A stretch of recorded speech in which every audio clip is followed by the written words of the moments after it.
स्वागत है आपका एवन उत्तराखंड पर। आपके साथ मैं हूं प्रगति। बुलेटिन की शुरुआत करते हैं, लेकिन उससे पहले एक नजर डालते हैं हेडलाइंस पर। मुख्यमंत्री धामी पहुंचे आपदा परिचालन केंद्र। आपदा प्रबंधन के कार्यों का लिया अपडेट। 50 श्रमिकों को अब तक किया जा चुका रेस्क्यू।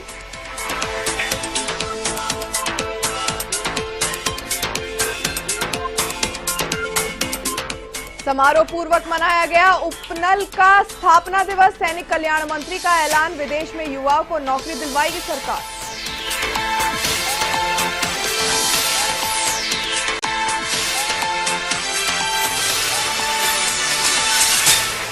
हिमालय क्रांति पार्टी ने सरकारों पर लगाया उत्तराखंड को खोखला करने का आरोप। नुक्कड़ सभाओं में उठाई मूल निवासियों की समस्या।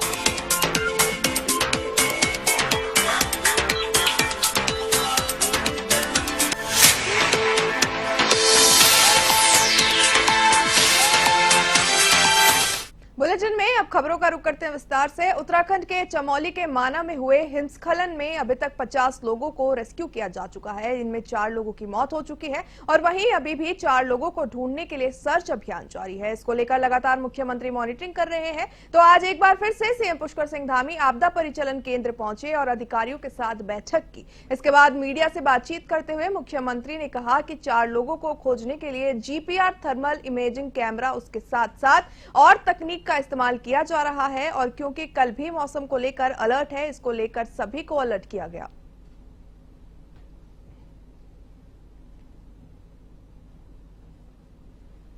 चौवन लोग थे जो कल सूचना आ रही थी कि 55 लोग हैं, तो एक अपने घर पहले ही पहुंच गए थे। उनकी सूचना कल रात को हमको प्राप्त हो गई, तो सब मिला के 54 में से 50 लोगों को रिकवर कर लिया गया, जिसमें से 4 लोग क्योंकि उनका नहीं रहे, उनके बीच में वो चोटिल हो गए थे। और जो 46 लोग हैं वो अभी सभी स्वस्थ हैं, सुरक्षित हैं और सभी को बद्रीनाथ से जोशीमठ लाया जा चुका है। और जोशीमठ से एक थोड़ा सा उनको हायर सेंटर के लिए रेफर किया गया है, ऋषिकेश उनको लाया जा रहा है। तो सभी व्यवस्थाएं उनके लिए हो गई हैं, सभी सुरक्षित हैं और सबके लिए जो समुचित इलाज है सब व्यवस्थाएं की जा रही हैं। और जो 4 लोगों का पार्थिव शरीर है उनके घरों को भेजा जाएगा, उसके लिए। उपनल के 21वें स्थापना दिवस के अवसर पर प्रदेश के सैनिक कल्याण मंत्री गणेश जोशी ने पूर्व सैनिकों और उपनल कार्मिकों के कल्याण के लिए कई घोषणाएं की। वहीं स्थापना दिवस समारोह को मुख्यमंत्री पुष्कर सिंह धामी ने वीडियो संदेश के माध्यम से संबोधित किया। मुख्यमंत्री धामी ने कहा कि जल्द ही उपनल के माध्यम से लोगों विदेश में भी नौकरी मिलेगी। उन्होंने राज्य के सभी पूर्व सैनिकों और उनके परिजनों को बधाई दी। इस दौरान सैनिक कल्याण मंत्री ने घोषणा की है कि उपनल के वेलफेयर फंड के माध्यम से प्रदेश के सभी 13 जनपदों के एक-एक गांव में सैनिक कल्याण के क्षेत्र में विकास कार्य किए जाएंगे। सबसे पहले तो उसमें 21 स्थापना दिवस पर शुभकामनाएं देता हूं, बधाई देता हूं। उपनल की स्थापना भूतपूर्व सैनिकों व इनके आश्रितों को नौकरी देने के लिए हुई थी और लगातार हमारा डिपार्टमेंट इस दिशा में काम कर रहा है। और उपनल कर्मचारियों के लिए कई सुविधाएं भी उपनल ने मुहैया कराई है। उदाहरण के लिए पहले उपनल का कर्मचारी अगर उसकी मृत्यु हो जाती थी तो मात्र 15,000 रुपये मिलता था। मेरे बनने के बाद हमने उसको उत्तराखंड में पिछले 2 दिनों से ऊंचाई वाले क्षेत्रों में भारी बर्फबारी और बारिश का दौर जारी है, जिसके चलते चमोली के माना में हादसा भी हो गया। लेकिन अब मौसम विभाग से राहत भरी खबर सामने आई है, जहां मौसम केंद्र देहरादून के निदेशक डॉक्टर विक्रम सिंह का कहना है कि अगले 1 हफ्ते तक राज्य में मौसम सामान्य रहेगा और कहीं कहीं पहाड़ी जिलों में हल्की मध्यम बारिश होगी।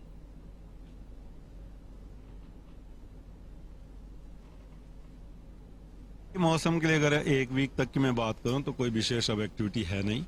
आज भी मौसम करीब करीब साफ ही है। प्रदेश में छुटपुट एक्टिविटी जो होगी कुमाऊं रीजन में है और बहुत लाइट एक्टिविटी आप कह सकते हैं कि गढ़वाल में भी का जगह में मिलेंगी। तो ये है कि क्लाउडिंग तो थोड़ी आज है, लेकिन कल देखेंगे तो कल क्लाउडिंग भी खत्म हो जाएगी, साफ रहेगा पूरे दिन भरी मौसम जो है उत्तराखंड में। 3 तारीख को थोड़ी एक्टिविटी फिर से मिल रही है, हालांकि वीक सिस्टम है तो हल्की बारिश या बर्फबारी जो अंदर के डिस्ट्रिक्ट है उत्तरकाशी, चमोली, पिथौरागढ़, रुद्रप्रयाग, बागेश्वर, तो इनमें आप कुछ जगहों तक में कह सकते हैं कि हल्की बारिश बर्फबारी। तो बर्फबारी 3000 मीटर से ऊपर के जो एरिया लोहाघाट क्षेत्र के पशुपालकों ने दूध के दाम बढ़ाने की मांग को ली है। वहीं आपको बता दें, क्षेत्र के सामाजिक कार्यकर्ता सचिन जोशी के नेतृत्व में रायनगर चौड़ी कालीगांव दूध उत्पादक एसडीएम कार्यालय लोहाघाट पहुंची और एसडीएम नितेश रांगर से दूध के दाम 45 लीटर करने की मांग का ज्ञापन सौंपा।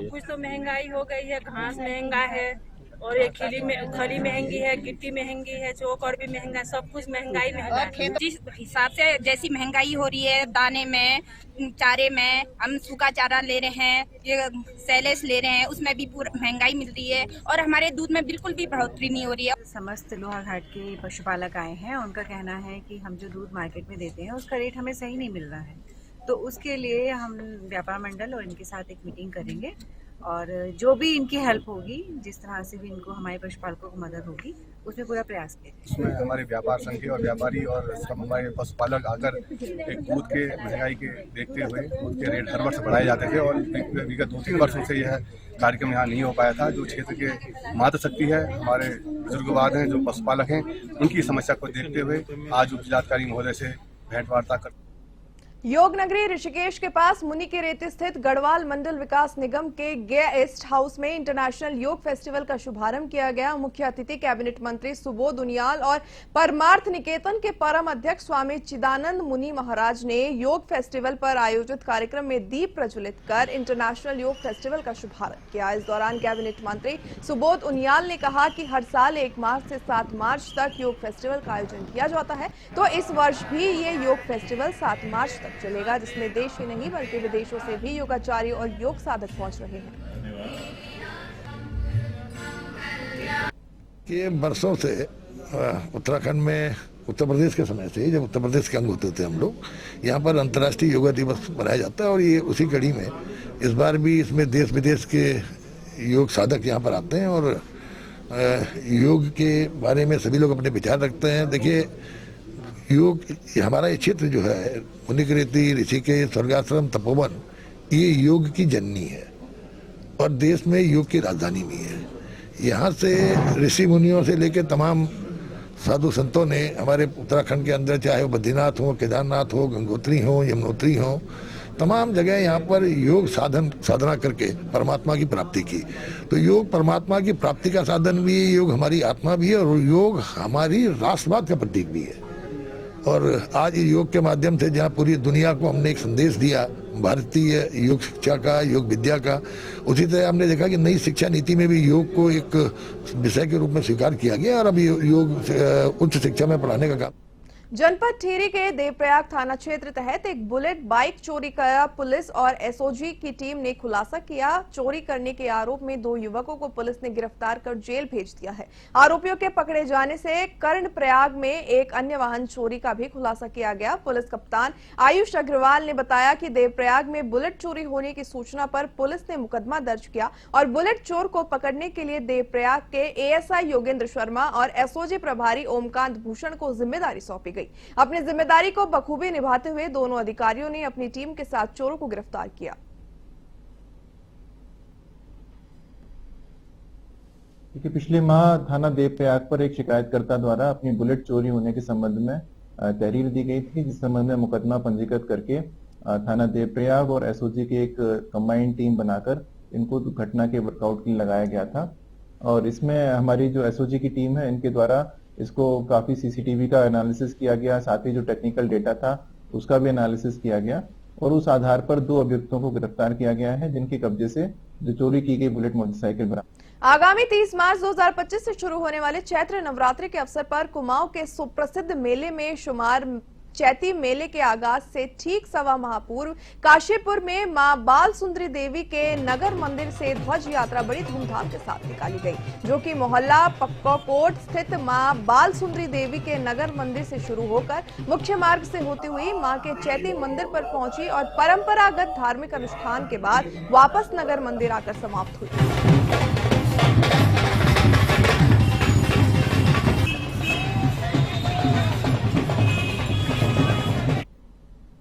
कि आज फागुन मास की शुक्ल पक्ष की द्वितीया तिथि है।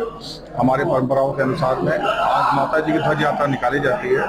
देवी जी की यात्रा से ठीक 1.25 महीने पहले ये यात्रा निकाली जाती है और इसमें नगर की परिमा बनाते हुए माता जी से प्रार्थना की जाती है कि शहर में नगर की शांति समृद्धि बनी रहे, शांति बनी रहे और जितने भी लोग यहाँ रहते हैं। तवाघाट लिपुलेख राष्ट्रीय राजमार्ग पर नजंग के पास पहाड़ी दरकने से कई मजदूर इसकी चपेट में आ गए। इस हादसे में एक मजदूर की मौत हो गई और 6 मजदूर घायल हो गए, जिनका रेस्क्यू कर सामुदायिक स्वास्थ्य केंद्र धारचूला लाया गया। गंभीर घायल युवक को हायर सेंटर रेफर कर दिया गया है, तो वहीं अन्य घायलों को प्राथमिक उपचार के बाद घर भेजा गया।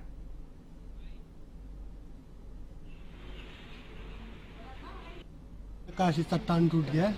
हम नीचे खाना बना रहे थे तो पास से एसएसपी वालों ने सिट्टी दिया तो बाहर वालों को पता चल गया। उसको सिट्टी देती ऊपर से पत्थर आ गया, उसके सीधा दर्द सिर में लग गया। हम आगे बात में गया, पास से एसएसपी वालों ने जब सिट्टी देंगे हम सुख गया था, सिट्टी नहीं देती उसका इंतजार करके उसको निकाल। काले क्रांति पार्टी ने लोहाघाट में जगह जगह नुक्कड़ सभा आयोजित की। कालू सिंह मेहरा चौक में पार्टी के आयोजित सभा में पार्टी के राष्ट्रीय अध्यक्ष अजय बिष्ट ने कहा कि राष्ट्रीय दलों की सरकारों ने उत्तराखंड को खोखला कर दिया। मूल निवासियों के विरोध में फैसले सरकार के द्वारा लिए जा रहे हैं और बाहर वालों को बढ़ावा दिया जा रहा है। उन्होंने कहा कि चुनाव में राष्ट्रीय दलों के द्वारा शराब के बदले वोट, नोट के बदले वोट की राजनीति अपनाई जा रही है, जिससे पहाड़ी वासी परेशान हो गए हैं। उन्होंने साथ ही बताया कि अब समय आ चुका है, उत्तराखंड को बचाने के लिए यहां के मूल निवासियों को एजुकेट होकर कार्य करना पड़ेगा।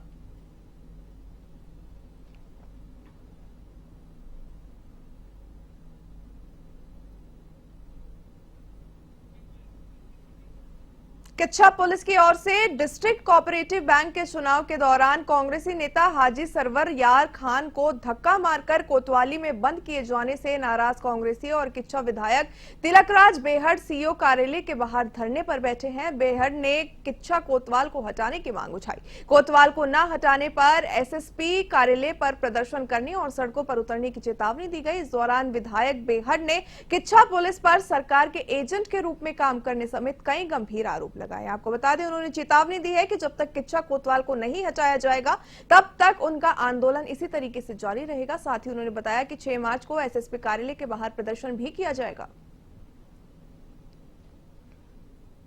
मुकदमा मेरे खिलाफ लिखा गया है, उसकी जांच की जाए और कोतवाल साहब ने जो मेरी बेइज्जती की है उसका वो जवाब दे, उनका ये तो ये हर इज्जतदार आदमी को कभी भी उठा के कहीं चौराहे में बेइज्जत कर देंगे।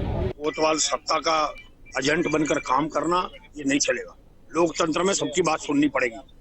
झूठे मुकदमे यहाँ नहीं होने देंगे हम, और झूठा मुकदमा लिखाने के लिए सारा दबाव बनाया जा रहा है। इसके पीछे कौन लोग हैं धीरे धीरे सामने आ जाएंगे और उनसे भी लड़ाई लड़ी जाएगी जो इसके पीछे।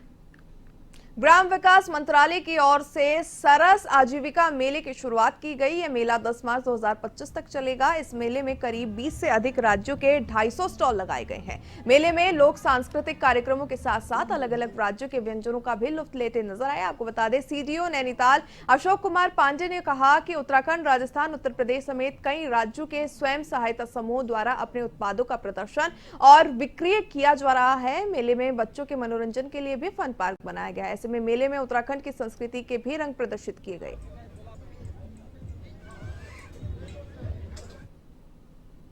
इस मेले में भारत के सभी राज्यों से यहाँ पे महिलाएं आई हैं, उन्होंने अपने स्टॉल लगाए हैं और तरह तरह के उत्पाद यहाँ प्रदर्शित किए हैं। इसके अलावा हमारे पास एक फूड कोर्ट भी है जहाँ पे आप उत्तराखंड के अतिरिक्त बाकी राज्यों के व्यंजन को भी स्वाद ले सकते हैं। किड्स जोन भी हमने एक बनाया जहाँ बच्चे अपने खेलने का कार्यक्रम कर सकते हैं। कुल मिला के 250 स्टॉल लगे हैं, जिसमें 74 हमारे बाहर के राज्यों से आए हैं। तो ये 1 से लेकर 10 तक चलेगा, जिसमें लगातार हम लोग गोष्ठियाँ भी कर।